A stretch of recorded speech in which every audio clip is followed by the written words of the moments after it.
केंद्र की मोदी सरकार युवाओं को रोजगार देने के लिए रोजगार मेले के जरिए विशेष अभियान चला रही है। इसका आज 16वां संस्करण है। हर बार की तरह इस बार भी प्रधानमंत्री नरेंद्र मोदी ने रोजगार मेले में नवनियुक्त कर्मचारियों को वीडियो कॉन्फ्रेंसिंग के जरिए नियुक्ति पत्र सौंपे। इनकी संख्या 71,000 थी। आज ये रोजगार मेला 22 राज्यों में 45 केंद्रों पर लगा है। सरकार का ये अभियान इस बात का प्रमाण देता है कि मोदी सरकार पूरे देश में सरकारी विभागों में खाली हुए पदों पर मिशन मोड में भर्ती कर रही है। और आज का दिन इसलिए भी खास है क्योंकि 2014 में 16 मई को ही भाजपा के नेतृत्व वाले एनडीए सरकार ने केंद्र में प्रचंड बहुमत से सत्ता हासिल की थी। प्रधानमंत्री ने पिछले साल 22 अक्टूबर को 10 लाख सरकारी नौकरियां प्रदान करने के अभियान की शुरुआत करते हुए रोजगार मेले के पहले चरण की शुरुआत की थी। देश के यशस्वी प्रधानमंत्री इस मौके पर एक शॉर्ट फिल्म भी दिखाई गई। इस मौके पर प्रधानमंत्री ने नवनियुक्त कर्मचारियों को संबोधित भी किया। पीएम ने 9 साल पहले का वो दिन याद किया जब आज ही के दिन लोकसभा चुनाव के नतीजे आए थे। उन्होंने 9 साल के कार्यकाल में हासिल उपलब्धियों पर भी बात की।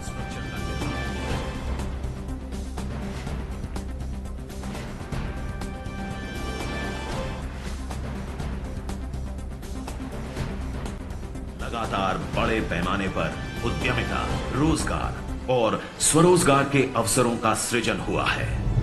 युवा देश को युवा शक्ति के सामर्थ्य का भरपूर लाभ मिले और विकसित भारत के विराट संकल्प की इन 9 वर्षों में देश ने कैब एग्रीगेटर्स यानी ऐप के जरिए टैक्सी को भारतीय शहरों की नई लाइफलाइन बनते देखा है। इन 9 वर्षों में ऑनलाइन डिलीवरी का एक ऐसा नया सिस्टम तैयार हुआ है जिसने लाखों युवाओं को रोजगार दिए हैं।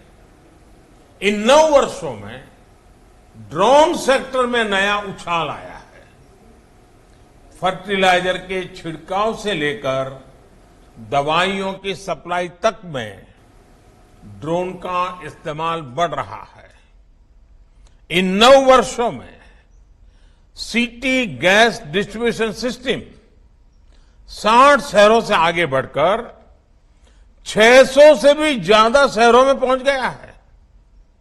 साथियों, बीते 9 वर्षों में भारत सरकार ने मुद्रा योजना के तहत 23 लाख करोड़ रुपए देश के युवाओं को दिए हैं।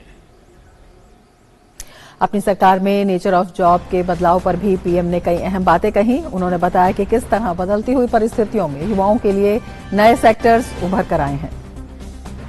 बीते 9 वर्षों में भारत सरकार ने सरकारी भर्ती प्रक्रिया को ज्यादा तेज करने, ज्यादा पारदर्शी और निष्पक्ष बनाने को भी प्राथमिकता दी है।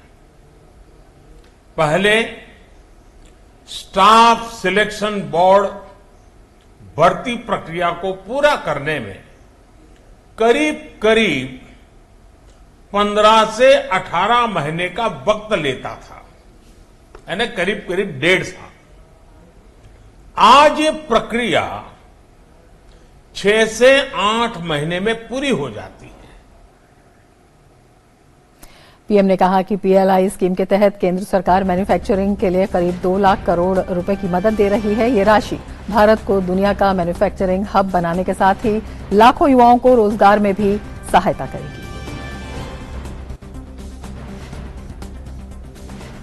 भारत अभियान चल रहा है, उसका भी आधार देश में मैन्युफैक्चरिंग के माध्यम से रोजगार का निर्माण करना है। पीएलआई स्कीम के तहत केंद्र सरकार मैन्युफैक्चरिंग के लिए करीब 2 लाख करोड़ रुपए की मदद दे रही है। ये राशि भारत को दुनिया का मैन्युफैक्चरिंग हब बनाने के साथ ही लाखों युवाओं को रोजगार में भी सहायता करेगी। प्रधानमंत्री नरेंद्र मोदी ने कहा कि पिछले 9 वर्षों में देश ने स्टार्टअप कल्चर की नई क्रांति देखी है। देश में आज स्टार्टअप्स की संख्या 1 लाख हो गई है। 9 वर्षों में देश ने स्टार्टअप कल्चर की नई क्रांति देखी है। 2014 में देश में जहां कुछ 100 स्टार्टअप थे, वहीं इनकी संख्या आज 1 लाख स्टार्टअप तक पहुंच रही है। और अनुमान ये है कि इन स्टार्टअप्स ने कम से कम 10 लाख युवाओं को रोजगार दिया है। पीएम ने कहा कि बीते 9 वर्षों में भारत सरकार ने मूलभूत सुविधाओं के लिए पूंजीगत व्यय पर करीब 34 लाख करोड़ रुपए खर्च किए हैं।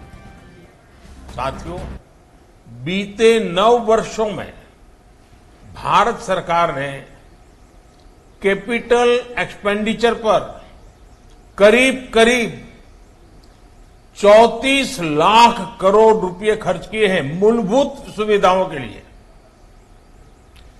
इस साल के बजट में भी कैपिटल एक्सपेंडिचर के लिए 10 लाख करोड़ रुपए तय किए गए हैं।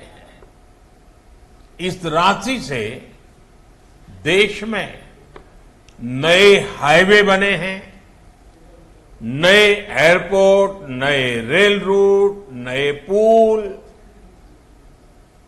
अनगिनत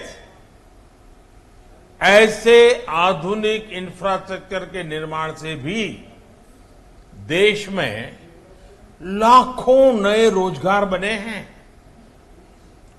जिस स्पीड और स्केल पर आज भारत काम कर रहा है, यह भी आजादी के 75 साल के इतिहास में अभूतपूर्व है। प्रधानमंत्री नरेंद्र मोदी ने कहा कि ईपीएफओ के तहत 4.5 करोड़ से ज्यादा लोगों को औपचारिक नौकरी मिली है। अगर हम वर्ष 2018-19 के बाद के ईपीएफओ के नेट पेरोल के आंकड़ों को ही देखें तो 4.5 करोड़ से ज्यादा लोगों को फॉर्मल जॉब मिली है। एम्प्लॉय प्रोविडेंट फंड ऑर्गेनाइजेशन का जो पेरोल डाटा है, उसे साफ पता चलता है कि भारत में फॉर्मल जॉब में निरंतर वृद्धि हो रही है। फॉर्मल जॉब्स में इस वृद्धि के साथ ही देश में